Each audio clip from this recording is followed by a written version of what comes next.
Good evening, and welcome to the Gothic Bohemian Salon.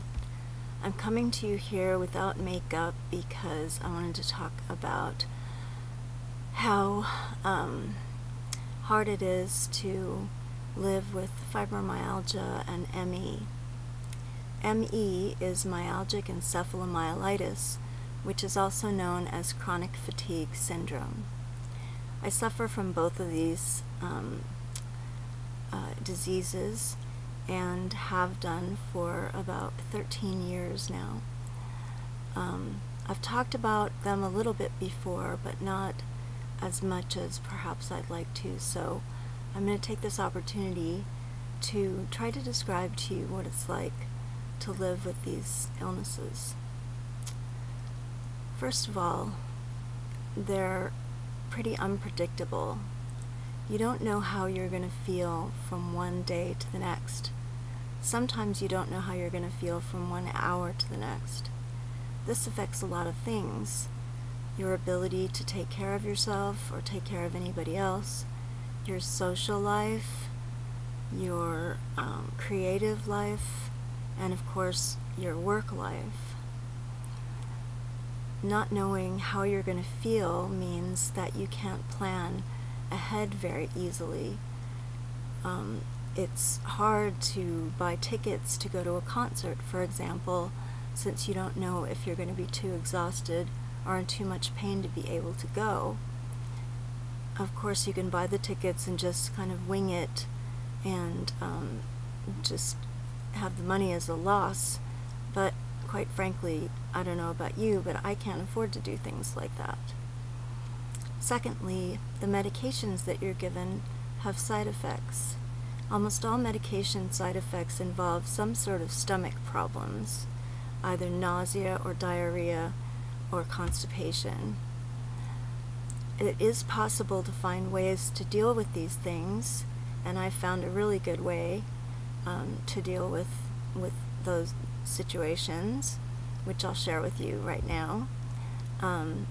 The initials HOPE are what help you to remember the 4 things that you add to your diet in order to settle and get your stomach more regulated. So the first thing is high fiber. So you either increase your intake of high fiber foods or you add fiber, water-soluble fiber, to your food or drink on a regular basis. The second thing is omega-3 fatty acids. That can be taken care of by eating fish or taking supplements. The third thing is probiotics. These are the cultures that are found in yogurt and things like that. You can take a supplement. It's best to have one that doesn't get digested until it's in the intestinal tract. I get mine from Trader Joe's and it works very well. And the last thing is enzymes. These are designed to help break down and digest food that you may have trouble digesting normally. So they can be things like papaya or pineapple enzymes, but you can get a multi-use enzyme, which will have things that will help you break down protein, carbohydrates, fiber, etc. And it's best to get the most comprehensive one that you can. So that's what I do about my stomach problems, which were extensive when I first got sick. But when I had those problems, of course, they really affected my life quite severely. Not knowing how your stomach is going to feel is pretty terrible. Basically, it was like having food poisoning every time I ate. I would get dizzy and nauseous and warm and have hot and cold sweats and have to go to the bathroom but not necessarily be able to, or have diarrhea or something like that. terrible cramping and things like that, and it was really difficult to go out to eat or even go out really to do anything.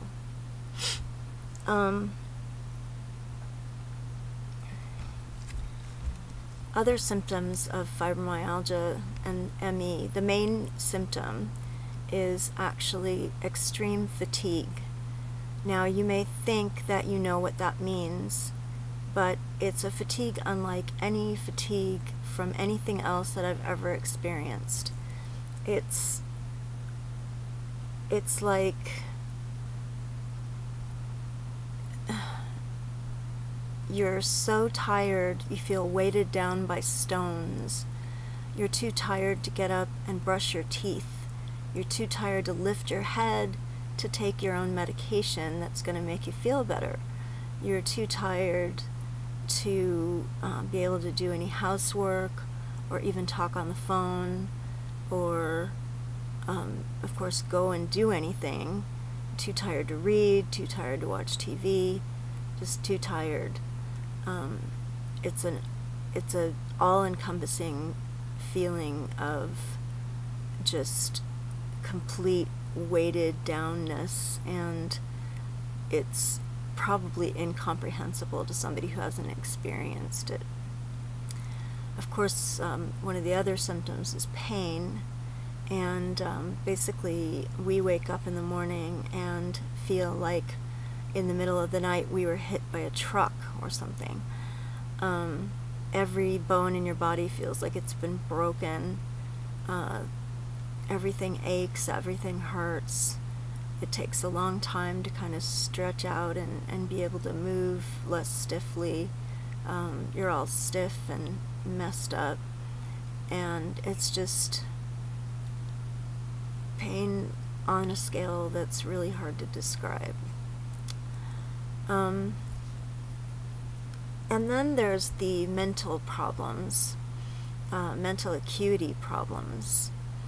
Now, you could ascribe these things to getting older, but they're really not due to that.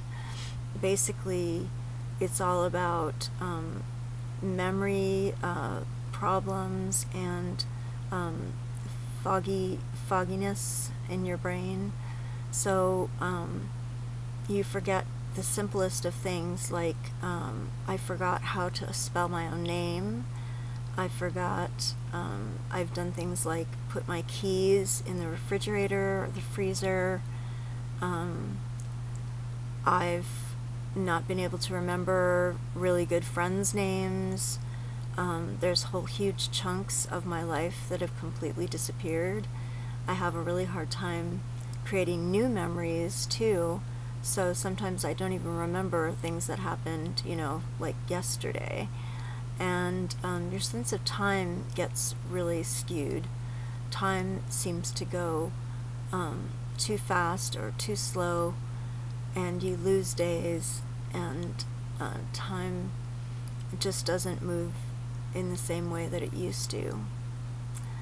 The memory thing is really hard to deal with. I used to have a wonderful vocabulary and be an extremely intelligent person, but you actually lose IQ points when you get this illness, and I can attest to the fact that I was much more, I know I sound quite intelligent and together now, but you know, I've prepared for this video, so that's why.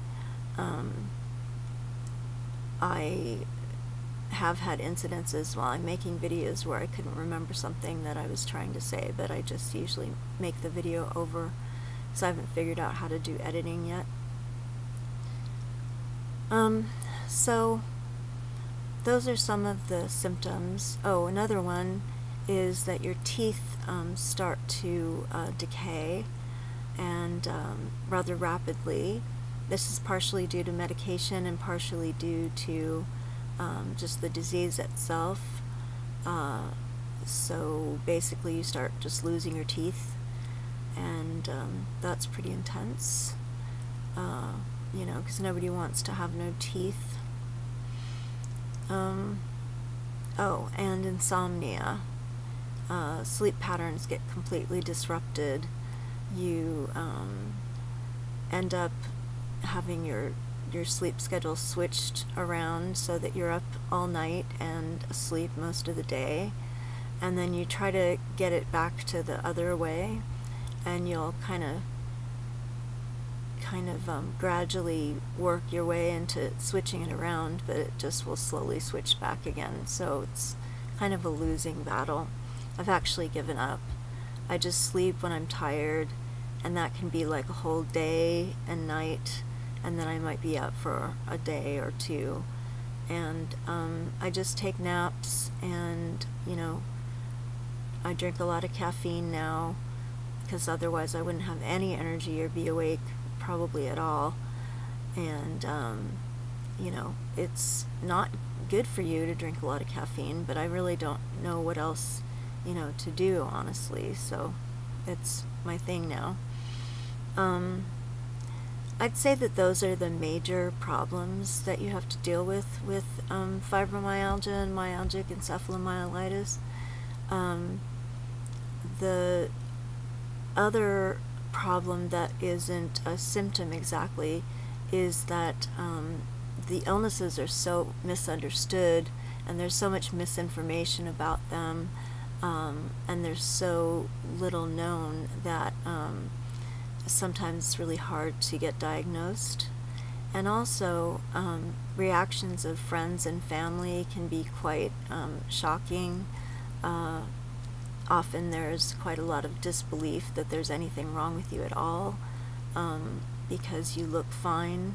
Now, I'm not sure why how you look is supposed to indicate anything about your health, frankly, because there's plenty of illnesses where you can look perfectly fine and still be quite sick. I mean, even with cancer nowadays, you can be getting chemotherapy and still look pretty good, provided you haven't lost all your hair or anything like that. You might be a little bit weaker, a little bit paler, but you can look pretty alright. But somehow for us there's disbelief associated with having these illnesses, and some people still believe that they don't exist. So that's a really frustrating thing for us too. Well, I hope that I've educated you a little bit about fibromyalgia and myalgic encephalomyelitis. If you want more information, you can look at the Canadian consensus about fibromyalgia. It's a really great document that really describes the illness in much better detail than I could ever give you here. I guess you would just search under Canadian consensus for myalgic encephalomyelitis or fibromyalgia, and I'll see if I can find a link and put one down there. Now, I don't have any makeup on. I just decided to look like I normally would at this time of day, to kind of wipe away the veil, so to speak, and